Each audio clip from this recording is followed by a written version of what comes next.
Hello, Counterpoint family. I want you to welcome with me Miss Holly, and I'm going to read her bio. This is Counterpoint session 12. So I'm going to read her bio and then we will jump right in. Holly, before I read your bio, I probably should have did this before and I've never properly pronounced it correctly. How do you pronounce your last name? It's okay. It's, Metetwa, so all the H's in it are silent. So, Okay, Metetwa. Matetwa. Yeah. Okay, so thank you, Miss Holly Matethwa. I need that because both you and your husband are from South Africa, right? No, Or my just husband yeah, my husband's from South Africa, so, okay, I'm originally from Nebraska, so grew up in Nebraska. the Midwest, yeah. Okay. Do you speak because I know No, you lived over there for a little bit, I right? did, we lived over there together, after we were married for 2.5 years, Okay. but I know, like, a couple of greetings. Okay. That's the extent of my knowledge of Okay. the languages, so Okay. All right. So Counterpoint family, Holly is the author of Hot Chocolate in June. I love that. A story of loss, love, and restoration. As a writer, poet, and creator at heart, her work explores themes of love, grief, faith, and overcoming fear. Over the last decade, she's built a life rooted in marriage, motherhood, homeschooling her two children, all while pursuing creativity through her writing and online Shop Connection and Co. A faith-based brand of journals and gifts founded with her daughter. I didn't know that was your own brand. It is, yes. Yes, it is. Okay. I'm going to go out and purchase something today for me and my girls, and we're going to do some things together. I did not know. I would read your blog that you sent out, but I never knew that that was your own Yes. brand. You know what? Yes, last November, I'll just quickly share this with you. Last November, we had been seeing, like, the Etsy advertisements, come up on our TV, and Ari and I had been talking about entrepreneurship a little bit, and she said, "Mom, can we start an Etsy shop?" And I could make some, like, tween diaries. And I said, "Maybe we can do that," right? Because I've always done little entrepreneurial stuff on the side. And so everywhere I looked online, they were like, "November is way too late to start a shop on Etsy, especially if you're going for the holidays, November and December." And I was like, they're like, "You won't get any sales, like, the algorithm has to, like, recognize your store, there's a lot in it." And I was like, "Well, we'll just see." So we started that last November and I, shared it with my mom. She talked about it a little bit. And you know what? I think by the end of December, we were at like 45 sales in our little Etsy shop. And so we said, we'll just start this and then we'll see what sells in the shop, what people like. And then eventually we'll build our own website and kind of teach her through, a little homeschool project, how to generate traffic or get people there. So yeah, so we just started it right about a year ago. Um, Wow. yeah. Awesome. Okay, so I'm going to go to the shop, and my girls, we're going to pick something out. Awesome. So, Thank you. Counterpoint family, Yes. welcome Holly to the Counterpoint. And so today, Holly, we're going to be talking about your declaration. So, what was the declaration that God made to you, and how did you feel when you heard it? Yes. So I would say it's been over 10 years ago now. I was kind of secretly working on my first book, Hot Chocolate in June. This is my first and only book that I've written. And I was kind of working on it quietly because, I had studied business and accounting. I was always wrote poetry and read it at school functions or gave it to people in different things, but I was not a trained writer in any sense. So I was kind of quietly working on it and just had this sense that, like, that is what God has called me to do. He's called me to write. He'll somehow use this business degree, but like I'm not going to be a CPA. Like that's just not that is not something that I love or want to pursue. I mean, it was just soul crushing to me to be in that environment. I felt out of place. So anyway, I was like secretly kind of working on this, and I prayed with a girl one night at church. She was praying with me, and she said, "I just as I'm praying for you, I just see you with a pen in your hand and book after book is coming out of you. And I remembered that phrase, book after book is coming out of you. And I was like, oh Lord, I feel like that's a promise you're giving me that like this writing thing is going to happen, right? I'm going to become an author. And so my next kind of big challenge was like, okay, I'm going to start telling people that I am writing a book. Like that was a big step for me because, right? It's like, of course, you think, who am I to do this? Like they're going to ask all these questions that I don't have the answers to, but I'm just going to go for it. And so I did start sharing, like I'm working on a manuscript, and I was living in South Africa at the time and did it in my free time. And so, anyway, fast forward to working on that manuscript. I submitted it to different agents, got rejections, submitted it to a publisher that didn't require an agent, and they accepted it. And so they published it. So in 2014, a couple months before my daughter was born, before Ari was born, Hot Chocolate in June came out. And so I was so excited, right, about that because I thought this is like the fruition of the promise that God gave me. This book is out, like I'm going to be an author now. And I think from that moment after we went through the big hubbub of promoting it in different things, right, then it gets really quiet. And I felt like the Lord speaking a number of things to me. Ari was a baby then, but to stay home with her. And I was like, okay, well, I can still write, right? I can still write. But we had moved to the DC area. And like, it's very difficult to live on one income, especially when you've just started completely from scratch. Like, we arrived in the US with 7 suitcases and a savings account with money in it. Oscar got a job once we landed here. I had no job. And so then I thought, well, I'm writing now. Um, I'll just write. I'll just see if anybody will pay me for my writing. And so I started a website and I started writing for small business owners, other entrepreneurs. But with that, right, becoming a new mom, starting to write for other people, then there was just no capacity for me to work on the things that God had on my heart. And so from 2014 to 2021, I would write in the gaps my own things. I would write poetry. You heard some of that poetry at church, but the vast majority of my writing was taking on other people's voices, ghostwriting a couple of their books, writing their websites. And so, years passed and I thought, like, Lord, you are providing so much for this one promise that you've made to me, right? Of being home with my daughter. You're using writing to do that. But this is not like the promise of like books and books are coming out of me. And then I felt the Lord call me to homeschool. And so with that comes, just a whole nother load on your plate. And so I um, kind of wrestled with the tension of like, when will this happen? When will these books be coming out of me? Because right now these are like other people's books. They're marketing brochures. And this looks very different. I am right, not earning an income, not fully in my calling of writing the thoughts and opinions and ideas and things that you are speaking to me. So yeah, that's kind of, So then I guess the situations, and I don't even know, it's kind of hard to call them violations, more like maybe interruptions or detours yeah. because you became a mom, you started Mm, homeschooling, you yeah. moved back to America. Is there something that you could pinpoint that you could say like this is the violation, this is the thing that happened that um, because you're kind of still living in Mm, that space of not having book after book after book. mm-mm.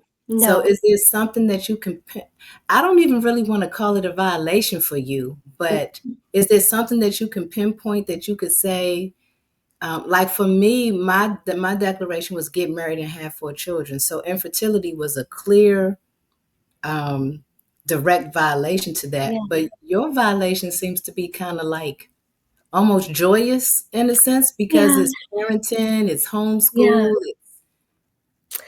I would say the Lord has helped me reframe a lot of um the things that felt like violations. I never wrestled with like the minute I felt like you should homeschool, I was like, I'm all in. This is like, I see this, like these things are going parallel. And I see that so much now because I think when I sit down and work with my kids, right, there's something that unlocks in my creativity. And I realize like I am so creative because I have spent these, 4, 5, 6 hours with you in a way that I don't know that I would be on my own. And now I can take that and I can go and, create a cover for a journal, or I can go and write a poem. But that took reframing, because I knew God had called me to multiple things. And my struggle has been distraction a little bit of knowing and trying to discern in the midst of all this, what is He calling me to right now? And what is a vision that I have that is maybe 10 to 15 years from now? So I think initially when I saw that, like, right, this idea of books and books coming out of me, my first book was published, I was like, this is a linear journey, right? Of course, everybody is like, this is like, we're on the way there now. Like, this is first step, the snowball's moving. And then that didn't happen. It was not linear. And so then I started to like get discouraged around like, is it because like, right, I just don't know how to manage the creative process. Like I've wrestled with, right, I've got like 3 manuscripts half done. Like there's a lot of stuff that's just, I was throwing and still am throwing spaghetti at the wall. But I think I have gotten discouraged a lot in the journey, and I've had to continually like sit in that space and wrestle through it with the Lord. Um, and I have doubted my abilities. I've had a lot of fear. I would say fear has been the biggest violation that's come in, because I think as I've kind of left that space of night, I don't know, being very naive as to what this would require of me, the cost of, you know, writing the book, having your opinions out there. Um, as I've unpacked all that, right, I became afraid in a lot of ways because you're facing new battles. Um, you're realizing like I am no longer just going to be in the confines of like a small group of people who are encouraging me and being like, "Yeah, you're chasing your dreams," right? There's a lot of people that are going to be like, "This is like wrong. What you said here is incorrect." Like I'm also going to be confronted with 1-star reviews and people's opinions that are not positive. And so I think um, I got hit with a lot of fear and some distraction and delay, and had to wrestle through all of that. So I think um, that has felt like a violation a little bit. It's felt like I lost steam. Um, and also, I've worked really hard to try to see the goodness of God through all of the setbacks, I think. So, So I think in listening to you, I one that's so true. Like I never even thought about the backlash. When God promises us something, we don't even see the negative side of it. no. So you being in the limelight, sharing things, and people attacking it or attacking you, Yeah. something you would never even think about. But I think what I'm learning from you in this conversation is to reframe. Yeah. Like delay doesn't mean denial, and that every step along the process, like even the creativity that you get from spending time homeschooling your children, Yeah. every step along the process is building to the destination. Yeah. And so taking the joy and seeing the joy in that is what I'm learning.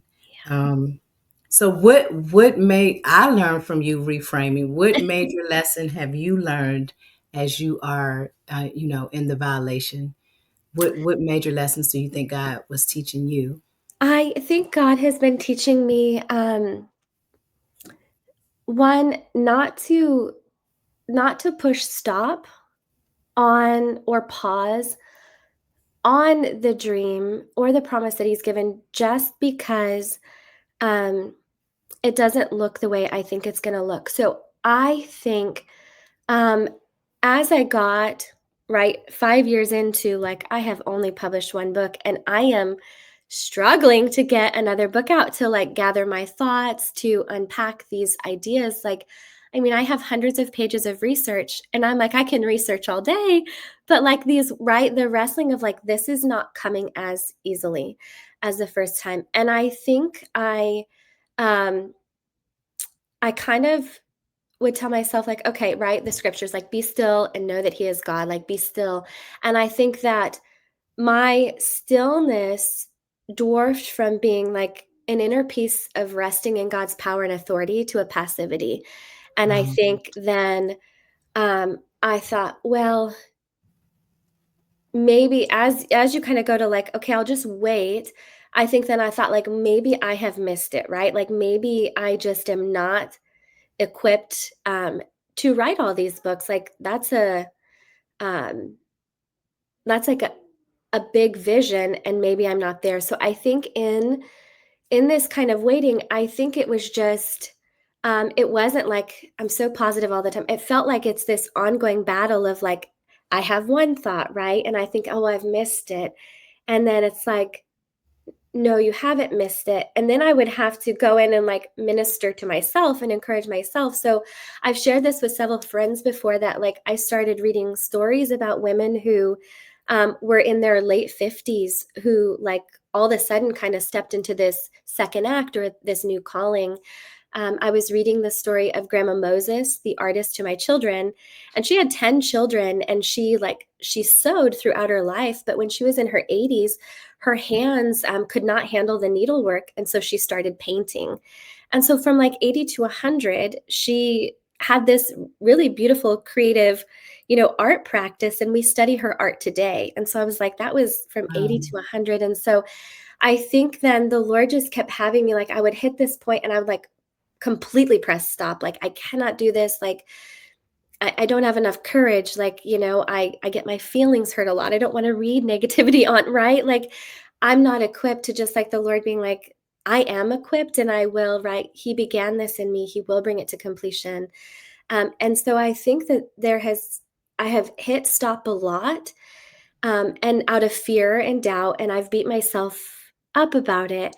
But I think the Lord has just kind of had me continually go back to like, nothing is wasted, like giving me these stories of people whose life looked a little differently. And we just think like, you're going to make it from right 18 to 40. That's your whole success path there. And I'm just like, well, I just kind of like dabbled in this, dabbled in this. I'm not like a one shot straight to like trajectory to the top. And so uh I don't know, that's what I would say. I've hit stop a lot, but I think the Lord has been good to help me kind of go to that place and say like, let's unpack this.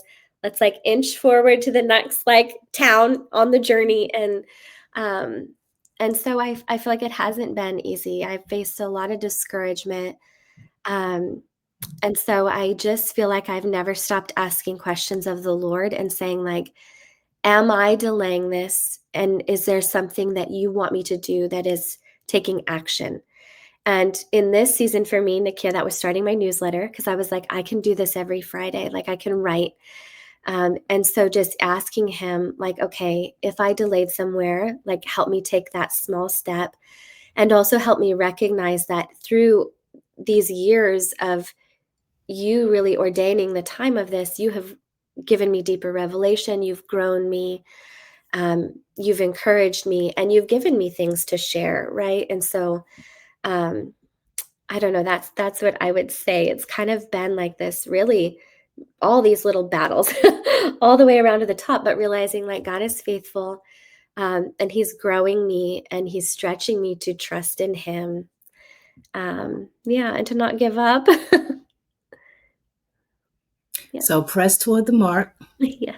Keep pressing toward the mark. Don't Yeah. give um, be still and know he's God, but don't become passive. Even in your stillness, you can take action. Yeah. And I personally love the little Friday blog message that you send every Friday. I Thank haven't been journaling. I confess that to you. I don't do that, but I do read, and I'm like, oh, this is so nice. And it's always encouraging. Like it's always, I'm like, oh, I needed this today. Oh, I'm so glad. So, what what encouragement would you have for someone else who's been waiting for something and it hasn't come to fruition yet? Yeah. I think I would say, don't give up on the vision and the promise, Hmm. and, recognize that it may not look, right, the way we think it's gonna look. Like, I just continually go back to, right, the stories of women or even David, right? Like, he became king, um, in a nonlinear way, it seemed to us, right? In a way, and it seemed so much so delayed compared to, but that was according to God's time. And so I think I would encourage them to not give up on the vision and the promise, but also to not get passive and to not just not hit stop on it. And when you doubt, because that comes, I would encourage them to just take time. I journal a lot, but even just go, sit outside for a minute and just walk through that in your mind of, um, what the Lord is teaching you, reminding yourself, like I've had to remind myself of, right, all the points that He has been faithful in the past. And ask myself, like, what's one small thing that I can do on this journey that builds momentum, so it's not like I'm just waiting on the Lord to show up, like, I'm meeting him there. And so I would encourage Hmm. to just, yeah, to get quiet, um, and to not silence the dream or the promise, but to ask themselves if they need to start silencing, some of those doubts, some of those fears, and start taking steps to getting some small wins that move that direction. So, That's good. yeah. Meeting him there. I like that. I'm meeting him there. Um, you're kind of still in it, but Mhm. if you could go back to, I guess, I know for me, there was one moment that I can pinpoint where the grief like hit me, like it was almost unbearable. And like Mm, I wasn't taking phone calls. I wouldn't let anybody encourage me. I think I was in the bed for like 2 days. Um, so if you can, because you're kind of still in it, if you can go back to, I guess, one of your most painful moments when you were like, "Ah, is this really, did I really hear you?" What would you say to yourself, being where you are now, mm. knowing everything that you know now, all that God has spoken to you? What would you go back and tell yourself, I guess, at your lowest point in waiting for the vision and waiting for the promise? Yeah, I think I would probably speak to myself a lot around failure and disappointment. Mm. Even with, my first publisher, there were some big disappointments, and I thought, like, "I've signed with a Christian publisher," like, right? Like, you're just like, "The Lord is moving." And, nothing can stop this, right? And I was so innocent um, in my understanding of, like, the industry, but also the world in a lot of ways, right? Like, right? I just expected everybody to, like, act according to the word, who said, they would act according to the word. So I think I would encourage myself a lot around the disappointment and failure, and, um, I early on, year 1, year 2, year 3 of this journey, and, even up until a few years ago, I kind of would think this isn't happening, so I'm a failure. And I am so disappointed in how this turned out. Like I don't know if I can even hold on to like it being any other way. Like right, you get disappointed, and so then you think like, well, is this vision, is this promise really going to be that good, right? Like, I don't know. There was just a lot of that where I remember just being so disappointed, discouraged, feeling like a failure, um, feeling like I can't, right? I can't make this happen. I can't do this in my own effort. Um, but I also think I would, um, encourage myself, like, right, this is going to be hard. Like, failure is just a blip. Like, you can fail 15 times and you can carry on. Like, that doesn't define you. That I just think I didn't have an understanding of failure being a milestone. I thought it was like the end of the road. And so I would encourage myself to say, you are not at the end of the road. Like, there is a path beyond this. Like, you just now have to get creative. And I remember listening to somebody say, when I fail or when I hit a setback, I get excited because I think, oh, what creative solution am I going to come up with next? Like, what's going to do God going to do differently next? And I think I would tell myself that because I didn't know that then.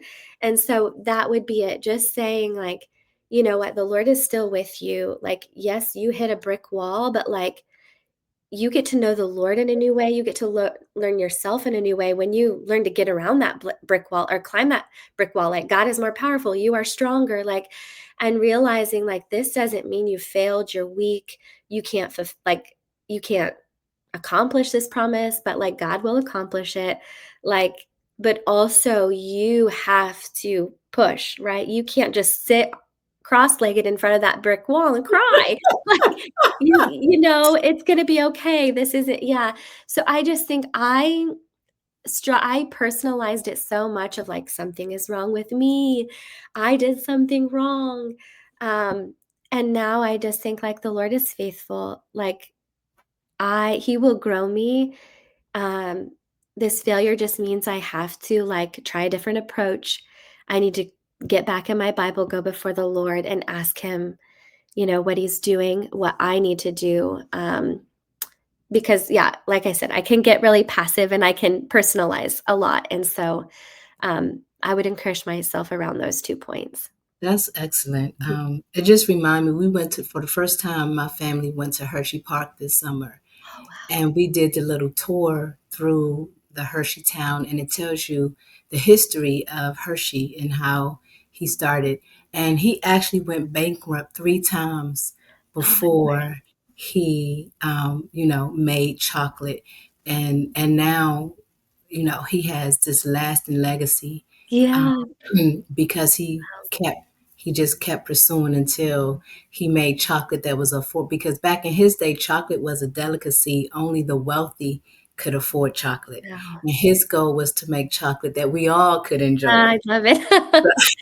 So that reminds me, that is so encouraging to push past failure. This is my last question. Okay. Now, I can't sing, but I love to worship.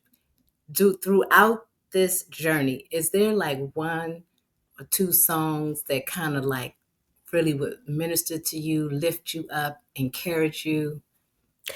Yes, I think the first one that comes to mind immediately is, Stephanie Gretzinger's, "Come Out of Hiding, You're Safe Here with Mm, Me." mm, I don't know why that encouraged me so much because I think that my tendency was kind of a little like you said, I wanted to hide, um, and so I don't know, that one just kept drawing me out, like the Lord saying, like, "You are safe here with me," because everything, right, felt so beyond what I was comfortable with and what I was doing, and it felt scary. So that one was one, and then I gotta think of the lyrics, because I think we listen to this, Oscar and I, over and over every day. What is it? The battle, it's Upper Room. Um, oh, Nakia, I might blank on it. Upper Room. Oh, I'm gonna blank. Do you know what I'm that's talking about? fine. Am I No, gonna have to Google it yeah, quickly? go ahead and Google it. Google Let it. me Google it. Upper Room. What are the Upper Room? Is Upper Room the group that sings it? Yes, they sing it. Upper Room. Oh, This Is How I Fight My Battles. Ah, When it looks like yes. I'm surrounded, Lord, Yes. I'm surrounded by you. And so Yes. that one, I think I had that on multiple times a day, um, like, during one year particular, because it felt like most of my battles right there, they were in my mind, like, it felt like right? Just all of these things, and so that one, when it looks like I'm surrounded, Lord, I'm surrounded by you. Yes. I know that song. Never knew who sang it, but Yes. sing it quite often. Yeah. Okay. Well, thank you so much, Holly. Thank you Yes. for being here. Thank Oscar for allowing you this time, and the children.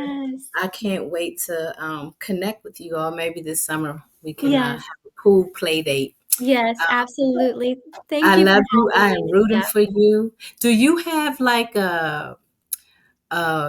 I'm new. I'm so new at this, but do you have like a Instagram or something that you want to give so people can follow you? Sure, I'm not super active on there right now, but if you go to at Holly Matetwa on Instagram, so it's HollymMthethwa. I do have a link in bio there that takes people to my newsletter. And so, if they would like to get on my email list and get my newsletters every Friday, that's where they'll hear from me right now, as I'm not as active on social media. And I don't, that will probably Say it change. for me again. It is at HollymMthethwa. Mm-hmm.